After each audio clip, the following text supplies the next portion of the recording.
Кутман күн, Айнур айым. Биздин студияга кош келдиңиз. Улуттук банк 2026 жылдын 1 отчетуна карата акча кредит саясаты боюнча отчетун жарыялады. Негизи эле ошо Кыргыз Республикасында азыркы кезде баалар динамикасы тууралуу айтып берсеңиз, жана ошондой эле ушу инфляцияга бүгүнкү күндө кандай факторлор таасирин берүүдө? Быйылкы жыл башынан бери инфляциялык процесстер жогорулап кеткендигин билдиребиз. Ал биздин сайтыбызда да көрүнгөн, бардык отчетторубузда да берилген. Жыл башынан бери инфляциянын деңгээлин караган болсок, 9-июнга карата жыл башынан берки инфляциянын деңгээли 5,6% түзгөн.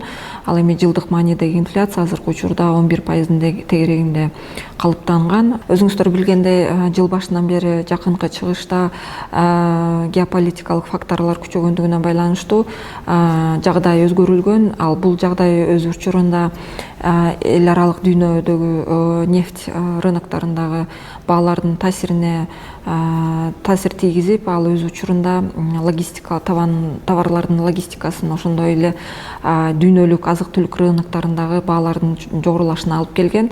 Ошондой эле биз өнөктөш өлкөлөрүбүздө, соода боюнча өнөктөш өлкөлөрдө, Казакстан, Өзбекстан, Россия өлкөлөрүндө да инфляциялык динамиканын басымы жогору деңгээлде болгондуктан тышкы чөйрө азыркы учурда проинфляциондук факторлору күчөп турат.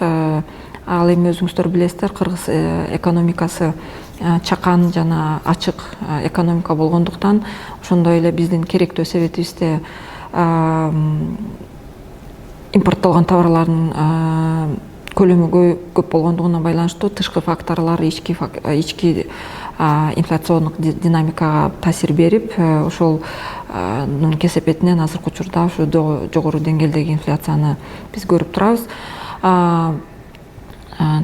Структурасы жөнүндө айтып кетсем, азыркы учурда 19-июнга карата азык-түлүк товарлардын динамикасы 5,6%га жогорулаган, азык-түлүк эмес товарлардын динамикасы 3,2%га жогорулаган. Ал эми кызмат көрсөтүүлөрдүн баасы, индекс баасы 8,3%га жогорулаган. Мында айта кетчү нерсе, тышкы факторлор менен катар эле инфляцияны, Кыргыз Республикасынын инфляциясына ошондой эле ички факторлор дагы таасирин берүүдө. Анын негизгиси бул ички өлкөбүздө керектөөнүн жогору деңгээлинде болгон ушу байкалып турат. Ал негизинен айкынын реалдуу жогорулашы, жанагы бюджет секторунда дагы жана частный сектор деп коён, алардын да айлык маяналарынын өсүшүнө байланыштуу азыркы учурда керектөөнүн деңгээли жогору болуп турат. Ошондой эле электроэнергиясына, жанагы ошолорго болгон тарифтердин жогорулашы 3-жылы уже көтөрүлүп атат. Булар дагы өз учурунда инфляциянын динамикасына таасир берүүдө. Анан эң негизгиси белгилеп кетчү нерсе, бул кызматтардын баалары эмнеге байланыштуу жогорулашы. Былтыркы жылдан бери бюджеттик саясаттын негизинде фискализация процесстерди күчөтүлгөндүгүнө байланыштуу, жанагы экономиканы көмүскөдөн алып чыгуу чаралардын негизинде, так айтканда, гостиница, ресторан, жанагы общепит деп коебуз, ошол тармактардагы кызмат көрсөтүүлөрдүн жогорулашы көрсөтүлүүдө баалары. Бул негизинен ушул фискализация процедуралары боюнча ошого байланыштуу болуп келүүдө. Ошондуктан азыркы учурда калыптанган инфляциянын жарымы эле ошо кызмат көрсөтүүлөрүнүн жогорулашы менен кесепетинен келип чыгып отурат. Өзүңүздөр, мен айтып кеткендей, өзүңүздөр байкагандай, тышкы факторлор дагы, ички факторлор дагы азыркы учурда инфляциянын деңгээлине таасир берүүдө. Улуттук банктын башкармасы өзүнүн акыркы жыйынында Улуттук банктын эсептик чендин өлчөмүн ошол бойдон калтырды, 12%. Жана бул чечим жалпы экономикага кандай таасирин берет? Акыркы башкарманын отурумунда, майдын аягында башкарманын отуруму болгон Улуттук банктын. Бул башкарманын отурумунда Улуттук банк өз эсептик ченин сактоо боюнча чечим кабыл алды. Азыркы учурда 12% деңгээлинде сакталып турат.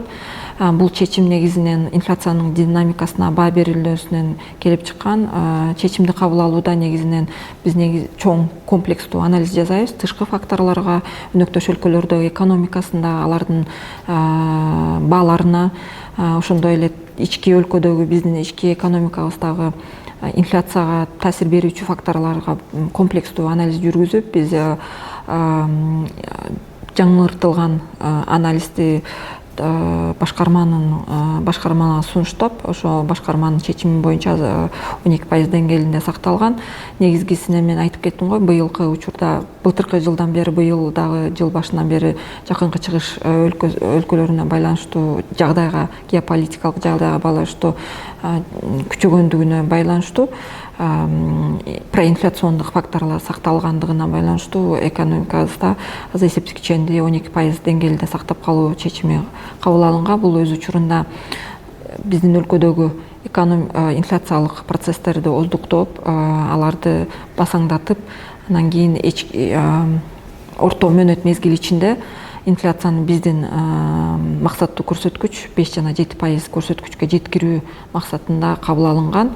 Бул эсептик чен гана эмес, башка акча кредит саясаты жагындагы дагы инструменттерди колдонобуз. Алардын негизгилери болуп биздин ачык рыноктогу операциялар болуп эсептелинет. Бул негизинен экономикада акча көлөмүн тескөө боюнча операциялар деп атайбыз. Экономикада акча көлөмүнүн жогорулап кетпешине, жанагы кыргыз сом улуттук валютанын нарксызданып кетпешине байланыштуу болгон операциялар.